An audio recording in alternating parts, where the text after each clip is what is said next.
Khamzat has called out Pereira at heavyweight. What do you make of that? I mean, he's always had crazy call-outs. You know, Khamzat, there's no way he beats Pereira, in my opinion. I think Pereira right now is one of the greatest to ever do this sport, or any combat sport for that matter. But yeah, he's a big guy. Even now at light heavyweight, he looked so big against Goliath. It was crazy. So yeah, I think I mean, that's all hype. I don't think there's any realistic chance of that ever happening. That's a tough fight to choose between the two, but man, size has to matter at some point, right? It might not matter from 170 to 185, but it's gotta matter at some point. When you start jumping 20 pounds, Jill. Well, geez, Pierre is so big. I do think that size matters at a certain point. Chimaev would be a problem in certain positions. Did you see the size of the fella? like, why is nobody mentioning that? Dude's just giant. I did. He's a freaking giant. This guy had to be getting up to 215 whenever he was making 85. I think it was heavier. His hands are as big as a watermelon. One of the fighters said it was 226, I believe. 226 in the octagon at 185. His fist is like literally both mine put together. Khamzat Chimaev is making headlines after calling out Alex Pereira for a light heavyweight title fight. The middleweight champ is looking to get the champ status, but the UFC pros have clearly warned him about the threat ahead of him, as Pereira is a huge guy. Yeah, that's why I'm amazed that Pereira, who's walks around like 40 pounds heavier than 185. Huge. However, Khamzat Chimaev has made it clear that he wants to challenge Alex Pereira for the light heavyweight title. He expresses confidence in the matchup, saying Pereira's power won't be a problem and that moving up in weight won't affect his strength. Chimaev believes he can beat Pereira as long as he stays composed. While a title shot at 205 remains his top priority, he also says he's open to facing contenders of his division as long as the UFC pays him what he deserves. Если спросить меня, мне, конечно, хочется за второй пояс подраться. Для меня, никому не секрет, тот парень, который сейчас 93, если в стойке с ним не заигрываться, для меня очень удобный соперник. Да, все говорят, он слишком мощный парень, но где-то, может, я нигде не уступал никому, поэтому я думаю, он тоже 84 выступал и перешел в 93. Хотелось бы 93 подраться, а так... Там Насруддина дадут, или Деридера дадут, или Эрнандеса. Мне особой такой разницы нет, чтобы самое главное заплатили хорошо. Chael Sonnen weighed in on the growing rumors about a potential fight between Khamzat Chimaev and Alex Pereira after Khamzat's recent call-out. He argued that Pereira's size would be a major obstacle for Chimaev, that while Khamzat can find success in certain positions, maintaining control over someone that big for 5 rounds would be extremely difficult. Sonnen added that if both men fought at their natural weights, he would favor Pereira to come out on top. Who'd win? Who do you think would win, Chimaev or Pereira? Well, geez, Pierre is so big. I do think that size matters at a certain point. Chimaev would be a problem in certain positions. But ultimately, Pierre's size, even if he went down once or he went down twice, that's a big man to drag to the canvas for 25 straight minutes. I think, I'm not putting him at the same weight. I'm putting it what they weigh right now. Pierre would beat him. Daniel Cormier agreed with Chael Sonnen's take, pointing out that size eventually becomes a deciding factor in fights like Khamzat Chimaev versus Alex Pereira. He explained that while the difference between 170 and 185 pounds might not seem huge, moving up another 20 pounds changes everything. Cormier noted that middleweights often rehydrate to over 210 pounds, while light heavyweights can exceed 235 on fight night, emphasizing that such weight gaps inevitably influence how a fight plays out. Yeah, that's a tough fight to choose between the two, but man, size has to matter at some point, right? It might not matter from 170 to 185, but it's gotta matter at some point. When you start jumping 20 pounds, Jill, and you mean like a 185 pound guy that may weigh 210 to a freaking 205 guy that may weigh 245, that weighs 235 on fight night, it's gotta matter at some point when it comes to size. It has to matter, but I can't pick the fight, so I'm happy. Chael Sonnen further commented on Khamzat Chimaev calling out Alex Pereira, noting that Chimaev has repeatedly linked himself to Pereira. Sonnen explained that while Chimaev mentions Pereira, he doesn't explicitly say he wants the 205-pound title, rather, he's chasing championship status. Sonnen added that even if Pereira moves to light heavyweight, Chimaev's goal of becoming a 205-pound champion remains unchanged. So Khamzat Chimaev has made headlines. He is calling out Alex Pereira. And I'm good with the whole thing, but I want you to hear this in two different ways. Okay, first off, this isn't the first time that Khamzat has specifically associated himself with Alex Pereira. Khamzat has not said, I want to be the 205-pound champion. I want champ status. He has specifically gone after Pereira. However, I think that's a coincidence. I don't think he means Pereira, even though he's said that. I think he's talking about champ status. I think if Pereira goes to light heavyweight, Chimaev's idea of being champion at 205 pounds does not go away. Michael Bisping reacts to Khamzat Chimaev's call-out of Alex Pereira, acknowledging Khamzat wants to face the newly crowned champion next. He notes that Chimaev's dominant win over Dricus du Plessis and his undefeated record make him one of the UFC's biggest stars. Bisping also praises Pereira's incredible performance against Magomed Ankalaev, admitting he'll never underestimate Pereira again after such a dominant and sensational victory. He said that he wants to fight Alex Pereira next. Now I understand that, of course, he just beat Dricus du Plessis in dominating fashion. He is undefeated, and he is certainly one of the big needle movers in the UFC. That's without a shadow of a doubt. And of course, Alex Pereira is now the champion of the world again. What a stunning display that was against Magomed Ankalaev. I'll never underestimate Alex Pereira again. It's unbelievable what the man did. To beat him in that fashion, to shut him down like that, sensational. Michael Bisping points out that Khamzat Chimaev still has several strong options in the middleweight division, including Nasruddin Imavov, Renier de Ridder, and Fluffy Hernandez, who's currently sidelined with an injury. However, he acknowledges that a matchup between Chimaev and Alex Pereira would be massive, especially given how common it's become for fighters to move between weight classes. I don't make those decisions. The point that I'm making is that Khamzat Chimaev has a couple of people to fight in the middleweight division. Of course, he's got Imavov, he's got de Ridder, and there's also Fluffy Hernandez, who's out with an injury right now. So there's three really good viable contenders in the middleweight division. But if we're talking about what Khamzat Chimaev says, Khamzat Chimaev versus Pereira, that'd be a huge fight.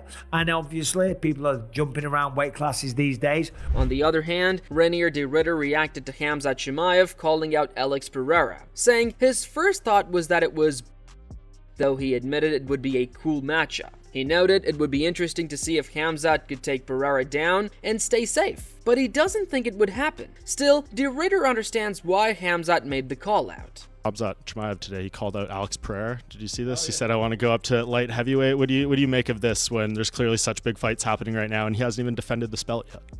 Oh, well, to be honest, first thing I thought was as well, it is a cool matchup, huh? It is a cool matchup to see Khamzat, see if he can get him down and stay safe. But I don't see it happening, but yeah, I get it. However, Renier de Ridder isn't concerned about Khamzat Chimaev calling out Alex Pereira. He believes the UFC won't seriously move Khamzat to light heavyweight and expects him to stay at middleweight. De Ridder added that if he performs well this weekend and finishes Brendan Allen, he expects to be fighting for the middleweight title by early 2026. You always want to pursue the next big thing, but everyone's chasing someone else's dream, right? And you need the other person to help you get there. Yeah, exactly. But you're hoping he sticks at 185. Like, it doesn't really seem like UFC is maybe going to seriously consider this. Pereira wants to go to heavyweight, apparently. So everybody's moving up. No, I don't know. I don't think that's going to happen. I imagine if I do well this weekend, I'm able to put Brendan away. I'll be fighting for the belt early 2026. Furthermore, Michael Bisping also discusses the growing possibility of a massive Alex Pereira versus John Jones super fight, suggesting it could happen at the White House event. He calls it one of the biggest potential matchups in UFC history and says it might even surpass Pereira versus Tom Aspinall in scale, despite Aspinall being the undisputed champion. Bisping adds that with Donald Trump's involvement and the UFC's star power, this could turn into the greatest fight card Dana White has ever put together. And let's just be honest, there's a very good chance that Alex Pereira versus John Jones does get made at the White House. That would be the biggest fight they can make in the UFC right now. Certainly one of them. Pereira versus John Jones, would that be bigger than Pereira versus Tom Aspinall? It probably would.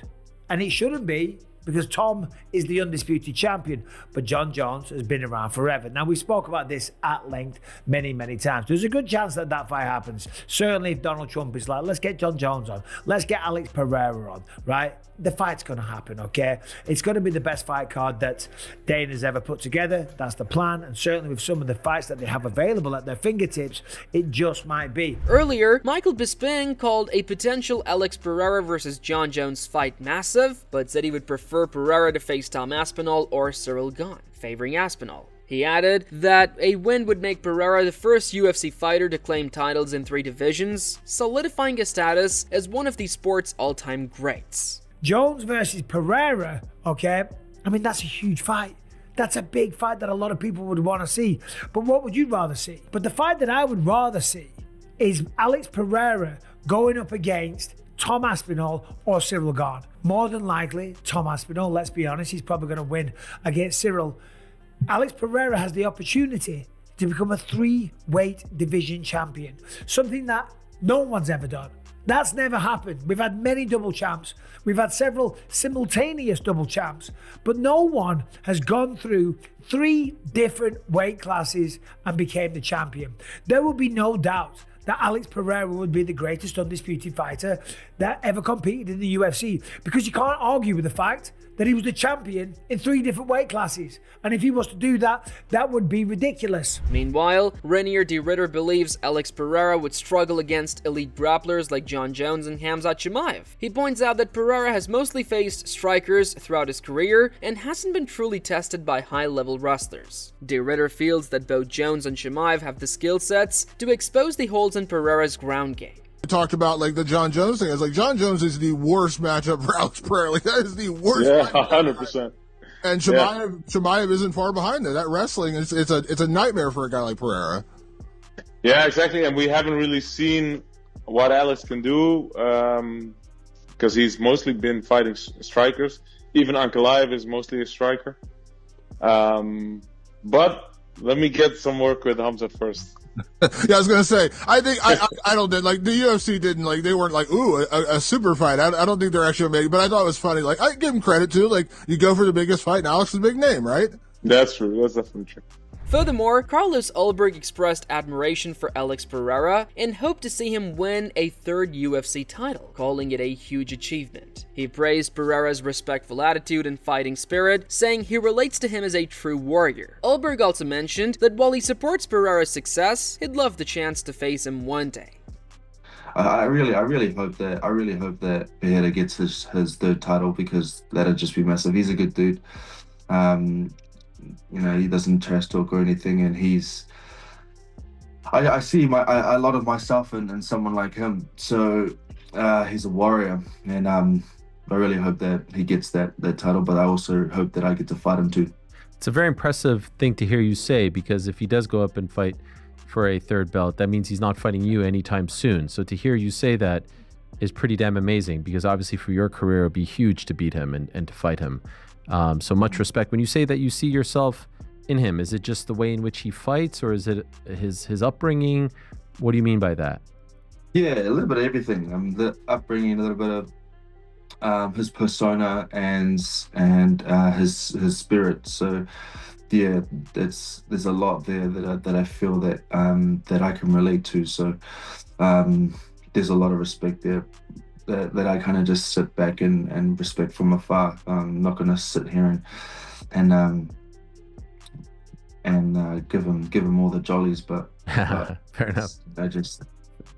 On the other hand, some fans believe Dricus du Plessis should get an immediate rematch against Khamzat, considering his contributions to the division. However, Reinier de Ridder believes DDP can only earn a rematch with Khamzat by improving his ground game. He says that while du Plessis would have a shot at the title if it changes hands, facing Khamzat requires showing progress off his back. RDR suggests du Plessis should let someone take him down and demonstrate he's worked on his jiu-jitsu from the bottom.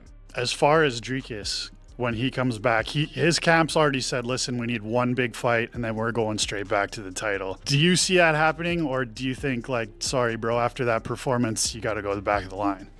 It depends on who the belt has. I think if the belt can change hands, then he has a good shot to fight for it again, of course. But the Khamzat fight, he might have to demonstrate somewhat of an option when he gets to his back before he fights Khamzat again. So maybe he needs to let somebody take him down and show that he worked on his jiu-jitsu on bottom, but it wasn't good this time, no. Meanwhile, Marvin Vettori points out that Khamzat Chimaev exposed Dricus du Plessis' weakness on the ground. He notes that Dricus couldn't get back to his feet and was completely controlled. Vettori added that while Khamzat is a great wrestler, several grapplers in the division could challenge him, including Sean Strickland. Marvin Vettori said Khamzat exposed that Dricus can't get back up to his feet. He got ragdolled. Good game by Khamzat. Definitely Khamzat is a great wrestler, but there are a lot of grapplers in the division that are gonna give him problems. DDP didn't have the game to get back up on his feet. Even somebody like Strickland would give him Khamzat problems. Gerald Maschert also admits he initially picked Dricus du Plessis to beat Khamzat Chimaev, but after Khamzat's dominant performance, he doubts any middleweight can defeat him. He adds that he wouldn't pick against Chimaev unless it's a true heavyweight, and even then, he'd probably still favor Khamzat. Definitely, as dominant as Chimaev has been through his run, it's like, well, you can't pick against Chimaev ever again. Like, I can't see a scenario where Chimaev is going to fight someone where I would pick against him unless it was like an actual heavyweight or something. And even then, I'd probably still pick Chimaev. Khamzat Chimaev also reflected on his fight with Dricus du Plessis, saying it was easier than expected. He explained that his wrestling and grappling left du Plessis with no room to fight back. Chimaev also noted that some people downplay his victories over fighters like Whitaker and Usman by claiming they were past their prime. Yet those same fighters receive praise when they return in top form. Расскажи немного о своем настрое на этот поединок. Дрикус не был побежден в UFC, его преподносили как сильнейшего средневеса в мире. Понимал ли ты, что у тебя будет такое превосходство перед ним, перед боем? Если честно, я думал, парень будет еще чуть-чуть посильнее. Не слабый боец, просто я вообще не дал ему поработать. Техника борьбы и грэпплинга у меня на другом уровне, поэтому не получилось у него показать, чего хотел. Он непростой боец. Я про Винтикера тоже, когда я его выиграл, челюсть там сломал, то все, слабый боец, постарел. И в последнем бою он показал против де Ридера. Ровный бой был 50-50, кому можно было отдать. Хороший боец. Тоже Усман, когда я выиграл, тоже все говорили, постарел там, то все, а сейчас уже претендент обратно совсем всем. So, this is all we have from today's video, and hopefully you enjoyed it. Share your thoughts in the comment section and subscribe to our channel to get more updates about the UFC.